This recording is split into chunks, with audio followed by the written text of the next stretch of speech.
और पंचकुला से एक बड़ी खबर, एक्शन मोड में नजर आ रहे हैं राज्य मंत्री गौरव गौतम। ताऊ देवीलाल स्टेडियम का निरीक्षण करने के लिए वो पहुंचे। एथलीट और खिलाड़ियों से मुलाकात की, उनसे सभी बातें जानने का प्रयास किया गया। अधिकारियों को फोन पर फटकार लगाई।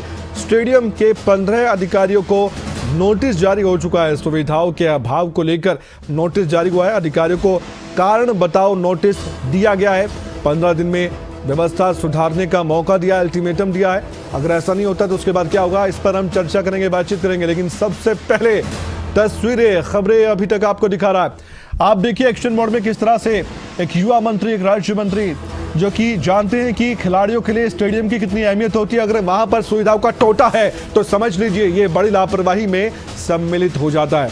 इसलिए राज्य मंत्री गौरव गौतम को ये भनक लगी तो सीधे वो देखिए किस तरीके से अपने ही अलग अंदाज में यहाँ पर पहुंचे, जानकारी जुटाई एक एक एथलीट से, और जो खिलाड़ी वहां पर मौजूद थे उनसे बातचीत की, मुलाकात की। बताइए कि आपको सुविधा क्या चाहिए और क्या कमी है सुविधाओं में। तो उसके बाद सीधे अधिकारियों को फटकार लगाते नजर आए हैं राज्य मंत्री गौरव गौतम। आप देख सकते हैं साफ तौर पर उनका अंदाज, जैसे कि मैंने कहा, लग रहा था कि कोई ना कोई एक्शन दिखाएंगे अगर कोई कमी मिलती है तो। और यहाँ पर कमी मिली है। कई बार देखा जाता है कि ताऊ देवीलाल स्टेडियम में खिलाड़ी तो आते हैं, सुविधाओं के लिए भी सरकार से गुहार लगाते हैं, सुविधाएं सरकार देती भी है, लेकिन कई बार बीच में अनदेखी की जाती है इस स्टेडियम की अधिकारियों और कर्मचारियों की तरफ से। इसके बाद इसी तरह से फिर औचक निरीक्षण भी होते हैं, आम निरीक्षण भी किए जाते हैं। हमारे स्टेट हेड जितेंद्र चौधरी जुड़ चुके हैं, उनसे बातचीत करते हैं राज्य मंत्री गौरव गौतम के इस निरीक्षण को लेकर। जितेंद्र, मैं आपसे जानना चाहता हूं, कब राज्य मंत्री गौरव गौतम यहां पर पहुंचे और कैसे उनको मालूम हुआ कि यहां पर सुविधाओं के नाम पर काफी कमियां हैं, और कारण बताओ नोटिस भी जारी कर दिया गया है 15 अधिकारियों के नाम पर। और एक मौका क्या हम ये कह सकते हैं कि अधिकारियों को दिया जाएगा कि वो या तो यहां पर हालात सुधार ले, वरना उनको सुधारा जाएगा? देखिए, बिल्कुल इस औचक निरीक्षण के माध्यम से पूरे तौर पर ये कहा जा सकता है, क्योंकि पंचकुला का जो स्टेडियम है अपने आप में, ताऊ देवीलाल स्टेडियम अपने आप में अहम माना जाता है, क्योंकि जो है पूरे प्रदेश के अंदर प्रमुख सुविधाएं जो है इसके अंदर है, और काफी बड़ी लागत के साथ इसको तैयार किया गया था। एथलीट और खिलाड़ियों से भी इस औचक निरीक्षण के माध्यम से खेल मंत्री गौरव गौतम ने मुलाकात की है। आज सुबह जो है वो पहुंचे थे, और जिस तरीके से खिलाड़ियों से मुलाकात करके उन्हें जानकारी मिली कि जो सुविधाएं सरकार की तरफ से मिलनी चाहिए, जिनकी बात कही गई है, वो सुविधाएं धरातल तक नहीं पहुंच रही है, यानी उन्हें खिलाड़ियों को इसका पूरा लाभ जो है वो नहीं मिल पा रहा है। इसको लेकर के 15 अधिकारियों को कारण बताओ नोटिस भी दिया गया है। यह भी कहा गया है कि 15 दिन के अंदर इस व्यवस्था के अंदर सुधार होना चाहिए, और साथ ही साथ और जो अधिकारी है उनको फोन पर भी फटकार लगाने का काम किया गया है, क्योंकि जो खेल विभाग से जुड़े हुए कुछ अधिकारी थे, कर्मचारी थे, जो यहाँ पर मौके पर मौजूद थे, उनसे जहां जवाब तलब किया गया, तो वहीं दूसरी तरफ जो वरिष्ठ अधिकारी यहाँ पर मौजूद नहीं थे, उनको फोन पर फटकार लगाने का काम किया है, क्योंकि सीधे फीडबैक जो है एथलीट्स और खिलाड़ी यहाँ पर जो मौजूद थे उनसे यहाँ पर लिया गया।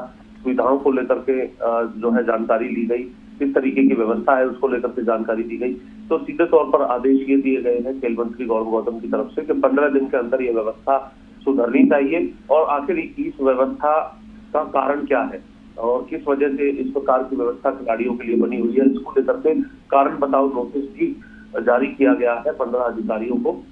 और अब यह देखना है कि इस एक्शन के बाद किस तरीके का परिवर्तन जो है वो आने वाले समय में पंचकुला के ताऊ देवीलाल स्टेडियम में और इस औचक निरीक्षण के माध्यम से दूसरे स्टेडियम में भी किस तरीके का मैसेज जो है वो जाता है, वहां पर भी किस तरीके से व्यवस्थाओं को दुरुस्त करने पर काम किया जाता है। क्योंकि जब कभी भी इस प्रकार से कदम उठाया जाता है तो उसके पीछे सीधे तौर पर यह कहा जा सकता है कि एक ही जगह नहीं बल्कि पूरे प्रदेश के अंदर इसका मैसेज जो है वो जाता है, जब इस प्रकार के जो है औचक निरीक्षण किए जाते हैं। यानी सीधा सीधा आप ये कह रहे हैं जितेंद्र की बाकी जगहों पर भी ये कह नहीं सकते कि मंत्री जी कहां पर भी पहुंच जाए और कहां पर इस तरह के निरीक्षण किए जाए, क्योंकि ये जरूरी भी है और इस तरह के एक्शन आने वाले वक्त में भी देखने को मिल सकते हैं। आपकी बातों से लग रहा है।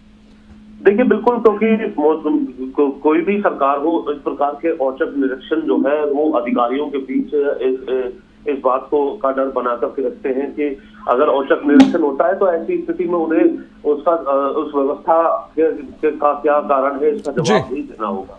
और इस प्रकार की जब औचक निरीक्षण होते हैं तो दूसरी जगह भी ये मैसेज जाता है कि व्यवस्था को इस हद तक कम से कम सुधारा जाए कि अगर औचक निरीक्षण हो तो अधिकारी को जब इसकी वजह पूछी जाए तो वो कम से कम अपनी वजह जो है वो सामने रख सके और व्यवस्था को पूरे तौर पर ठीक बनाने को लेकर के दूसरी जगह भी जो कार्य है वो होते हुए नजर आते हैं। शुक्रिया जानकारी देने के लिए आपका जितेंद्र चौधरी इस खबर पर बहुत बहुत धन्यवाद।